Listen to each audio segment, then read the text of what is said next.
I think many followers of Jesus avoid discussing the second coming of Jesus and the rapture. I know I've shied away from it many, many times. Jesus does discuss it, so it must be dealt with. It is something glorious to contemplate.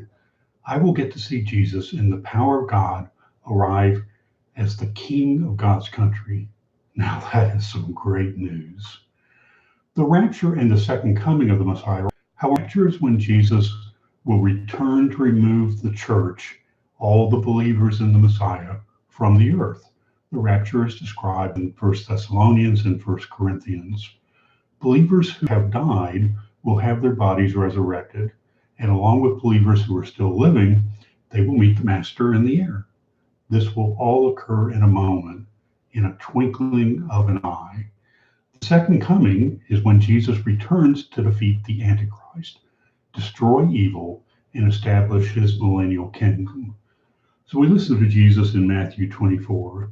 He says, "And then the sign of the Son of Man will appear in the sky, and then all the tribes of the earth will mourn, and they will see the Son of Man coming on the clouds of the sky with power and great glory."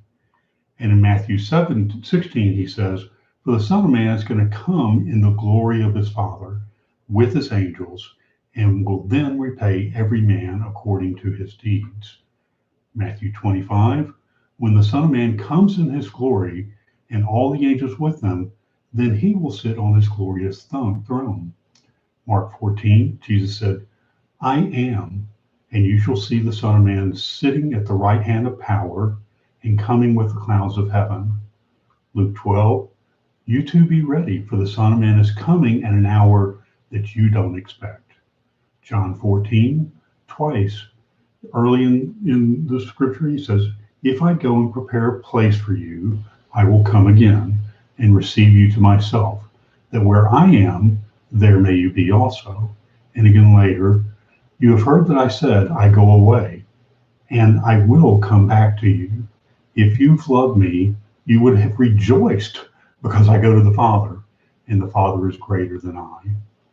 So the second coming of the Messiah is the hope of believers that God is in control of everything and is faithful to the promises and the prophecies in his word. In his first coming, Jesus the Messiah came to earth as a baby in the manger in Bethlehem, just as prophesied. Jesus fulfilled many of the prophecies of the Messiah during his birth and life, his ministry, his death, and his resurrection. However, there are some prophecies regarding the Messiah that Jesus has not yet fulfilled. So the second coming will be when the return of the Messiah comes to fulfill those remaining prophecies. In his first coming, Jesus was the suffering servant. In the second coming, Jesus will be the conquering king. In his first coming, Jesus arrived in the most humble of circumstances. In his second coming, Jesus will arrive with the armies of heaven at his side.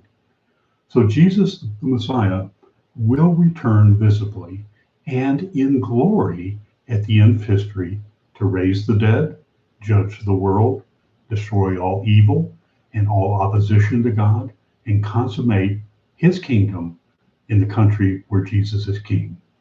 Believers are encouraged to prepare for his return, waiting in eagerness and in joy.